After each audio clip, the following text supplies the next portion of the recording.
How do I protect my retirement? It's the question that we're all asking, especially when considering a potential stock market crash, persistently high inflation, and recent government failures. The answer is to future-proof. But how? I'm going to show you a chart created by Jean-Paul Rodrigue, a Canadian scholar who not only protected, but increased his wealth through the 2008 financial crisis by understanding how to read financial patterns. In his teachings, he places emphasis on the fact that patterns and cycles are normal. They're to be expected. And if you can understand how these financial patterns and cycles occur and where we are within them, then you too will be able to make smart decisions, not decisions based in desperation or what the masses are doing. Now, I've used this chart before, so you might recognize it, but where we are in the cycle for different assets has changed since the last time I used it.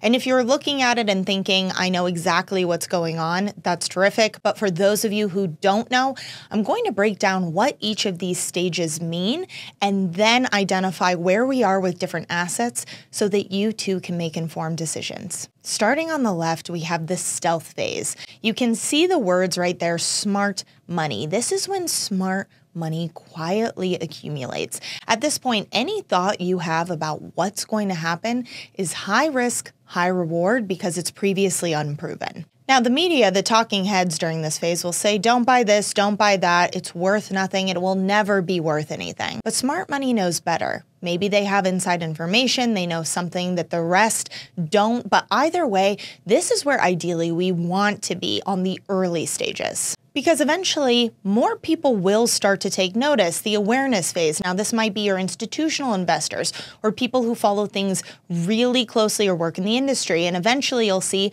that things start to kind of push the prices up here because more people are taking notice. Now, this brings us to often the first sell-off. This is when early investors cash out and make a profit, which leads to this kind of U formation or a bear trap. Now, this is very common, and it's interesting because the last time that I did a video on this, I actually put up the spot price of gold and showed how we were coming out the tail end of a U formation of a bear trap and said that because of that, we could assume that gold prices would probably be rising and rising substantially, which I think we all know what has been happening with gold prices, but we'll talk more about that in a second.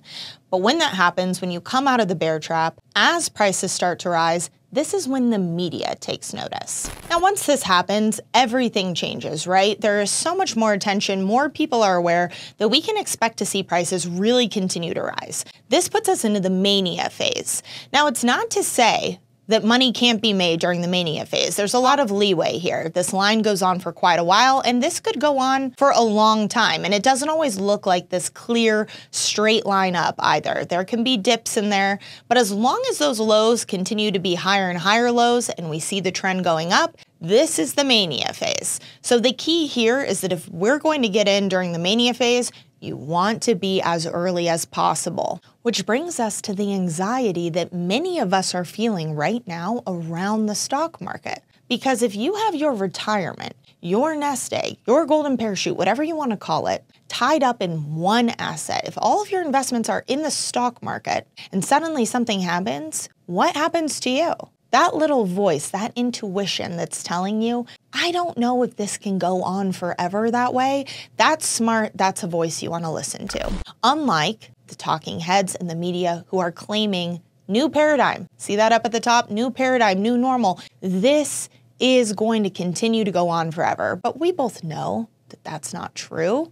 Just last week, one of my friends, after talking to me, went to their financial advisor and said, I want to talk to you about diversifying my portfolio in case something happens to the stock market. Her advisor told her, well, why would you want to diversify? Because ultimately, things are going so well, there's no reason, right? She said, well, I still think it's a good idea because what if something does happen? Would it not be wise to have a portion of my retirement somewhere else, outside of the stock market? Of course, the advisor's response was, well, if you want to talk about diversification, we can do that. We can talk about where we're investing your money, aka different industries, different types of stocks, but ultimately keeping everything still within his control in the stock market, which we both know isn't true diversification. And I told her, you have to ask yourself, who stands to benefit here? Now, of course, right now you're benefiting because you're making money, but who benefits either way, win or lose? Who is paying for all those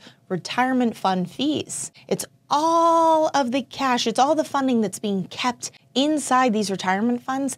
That is how they're making their money. And it doesn't matter whether they perform or don't perform, they're still getting paid. But I digress. Let's finish off this last part of the chart.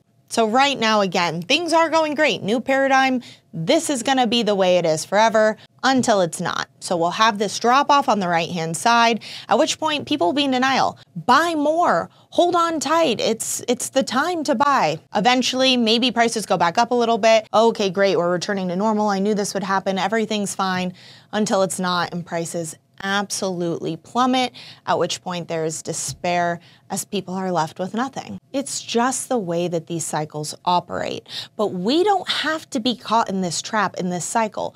We can make decisions based on logic and education. Where we want to be is over here on the left with the smart money. Now, gold in particular, like I mentioned earlier, coming out of this bear trap has been getting a lot of media attention. It's even now gold being sold in Costco.